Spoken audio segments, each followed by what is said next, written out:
Good evening, Doctor. I believe we're going to be working together. Dr. Reed. Dr. Swansea informed us of your arrival, but I could not dare to believe we'd have such good fortune. Such an honor, sir. Thank you. And you are? I am Thoreau Strickland, Dr. Thoreau Strickland. I'm a great admirer of your work, Dr. Reed.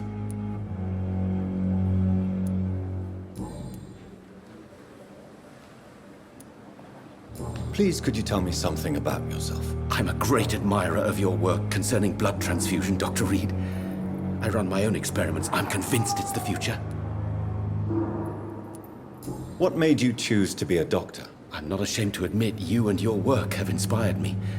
I am honored to have the opportunity to work by your side. It's always a pleasure to share scientific and medical knowledge with someone eager to learn. I'll be glad to help you if I can. This epidemic may be the century's most terrible disaster, but I'm convinced that we, as doctors, are the only ones able to defeat it.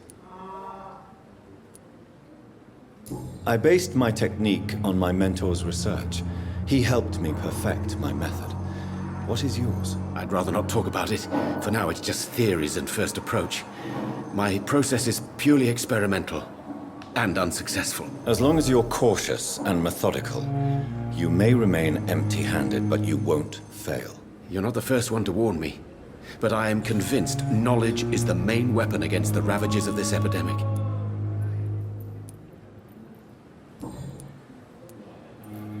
What can you tell me about the Pembroke? Well, it has always been an honor to work with Dr. Swansea.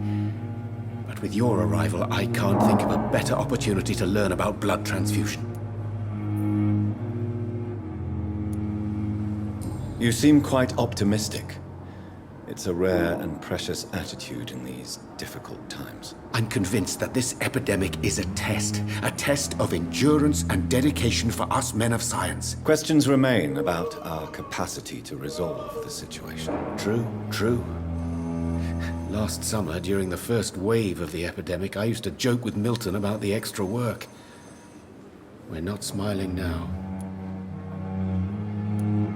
Do you need help with anything in particular? Well, yes, maybe. I'm waiting for a batch of products I ordered for my personal research, yet my supplier seems to have vanished. Do you want me to play the errand boy for you? Oh no, Dr. Reed.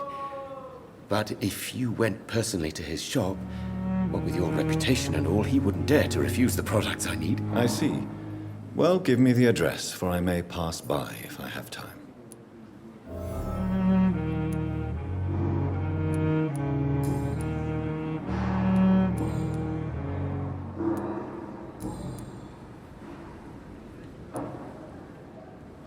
Tell me more about your willingness to experiment with new medical techniques. Harvey Fiddick is a patient suffering from a severe injury that could cripple him if not treated correctly. I'm convinced your blood transfusion technique could help him. What is it you really want? To save him, or to prove your point? Fair question. I want nothing but to save my patient, Dr. Reed. Especially since I know Mr. Fiddick's story. Tell me Mr. Fiddick's story. Our first diagnosis was compromised because Mr. Fiddick lied to us about the real origin of his injury.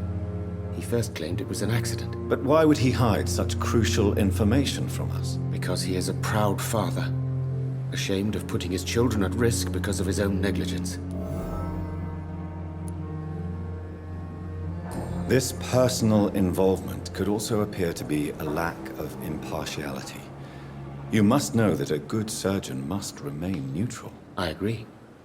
But that does not excuse Dr. Ackroyd's behavior, a man who did not even take time to converse with his patient. Do you think keeping his distance was a mistake? All I know is that I'm taking care of human beings with desires, hopes, and fears. Not some biological machine comprised of blood, bones, and flesh.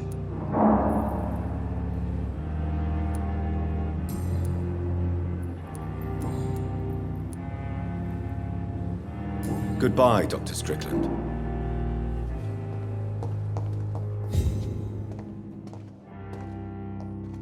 I will not let you down, my boy.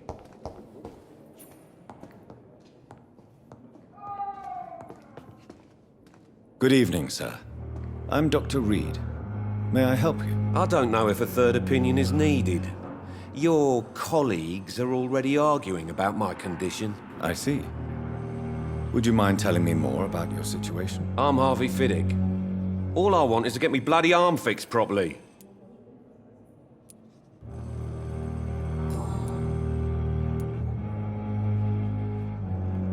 Tell me about yourself, Mr. Fiddick. I'm just a regular guy waiting to get his arm fixed, so I can return to work and to my family. I was more curious about what you were doing before being hospitalized. I'm a carpenter, and a good one too. But that means I need both arms to feed my family, Dr. Reed.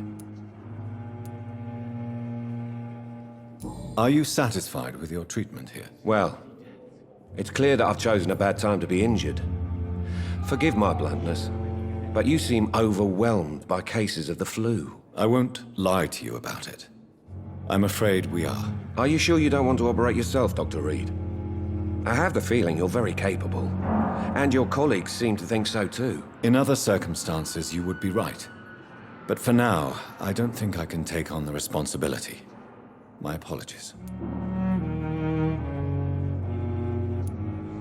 Are you satisfied with your treatment here? Well, it's clear that I've chosen a bad time to be injured. Forgive my... I won't lie. Are you sure you don't want to operate yourself? In other circumstances, you...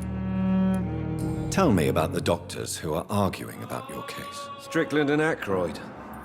They both want the best for me, but there's a lot of pride there. Doctors are no different from carpenters, it seems. What do you mean? I often had professional arguments with rivals on a building site.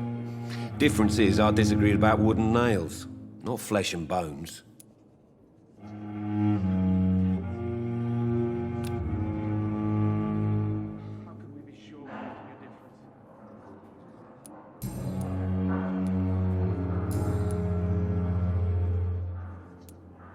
Tell me about your injury, Harvey. Why do you feel so guilty about it? My wife died because of me. And now I may lose everything because I've been careless enough to hurt myself. What an arsehole.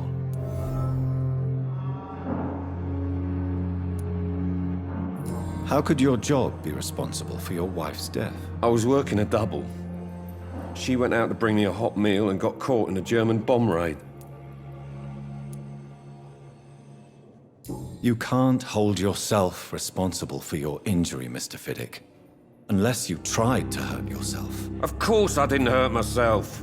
But I can't work until my arm is fixed. My children need to eat, Doctor.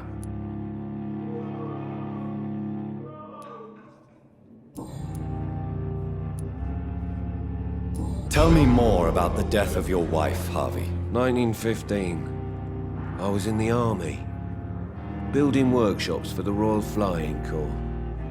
Helen was happy I wasn't sent to the front. What happened? The Germans sent Zeppelins to bomb the construction site, but they missed their target. My wife was bringing my dinner when the bombs fell. How are your children after losing their mother? They were smaller then. The only good thing about this is my Helen didn't bring them with her that night. I'm sorry for your loss. So many died during the bombings. I served in France and witnessed the carnage there. I would like to say that she didn't suffer. Truth is, I have no idea. I just know that I'm all that me kids have. Poor little bleeders.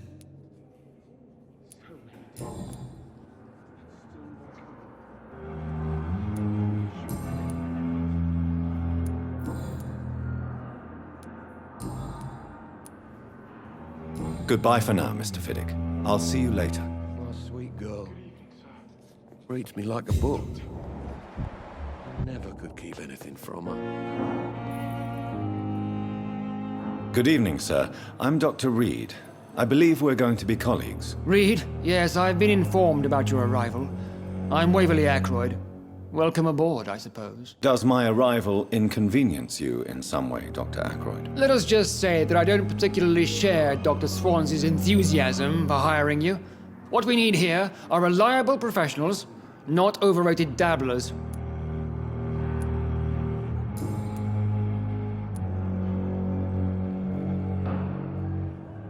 If you have a problem with me, Dr. Ackroyd, please feel free to tell me. Dr. Swansea has imposed your presence on this hospital without asking anyone's advice. The benefit of his position. But I don't agree with it. I know we've never met before, but I believe this hospital could use all the help it can get. You will agree with that, I'm sure. Oh, but I have heard about you, Dr. Reed. Of course, you can't say the same about me, since I have not wasted my time courting the press.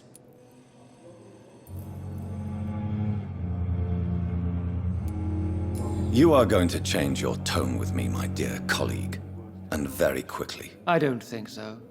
Perhaps you think yourself protected by Dr. Swansea, but I am still a free man, and I will speak to you the way I want. Tell me, Waverly, what do you think of Dr. Strickland's enthusiasm for his experimental research? Strickland is playing with his patients' lives for pride and glory. Now that, sir, is unethical. Are you thinking about something in particular? Harvey Fiddick needs delicate surgery. I believe we should stick to the usual procedure, but my young colleague obviously disagrees.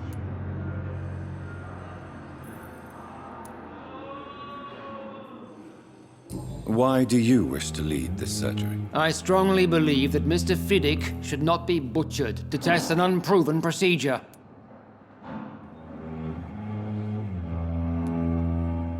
If you are going to lead this surgery, I'm trusting you to assume the consequences of your actions, whatever the result. I'm not the kind of man who runs away from his responsibilities, Dr. Reed.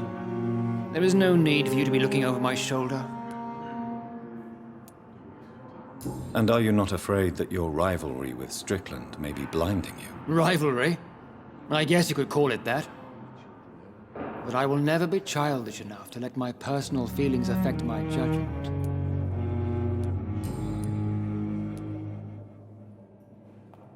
Since your tenure in this hospital is longer than mine, perhaps you can tell me more about this place. Let's just say I'm tired of the carelessness around me.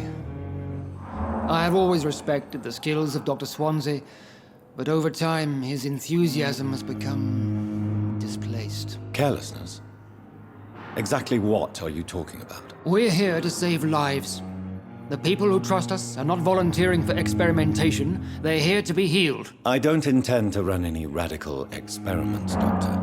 Even if I, as any good practitioner should, express an interest in pushing the boundaries of medical research. Modern medical methods were created through audacity and ego. But there are rules in our line of work, and they're here to protect our patients.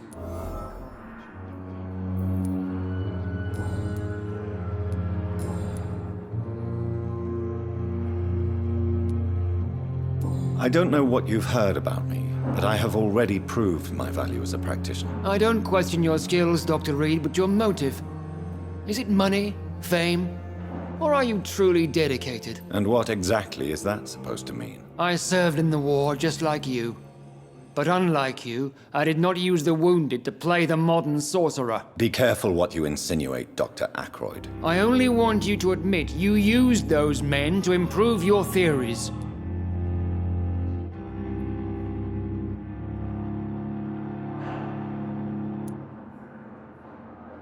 This is ridiculous.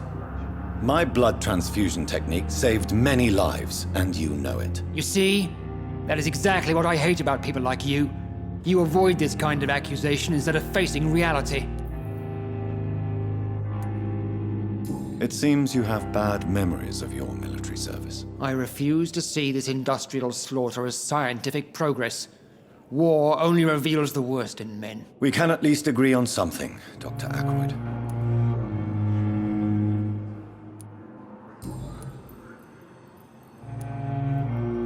Thank you for your time. We'll talk later.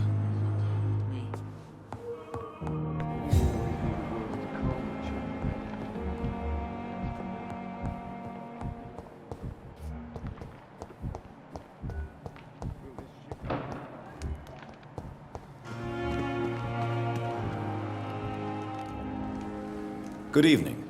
I'm Dr. Reed. Always a pleasure to meet a colleague, sir. Especially when he was supposedly dead.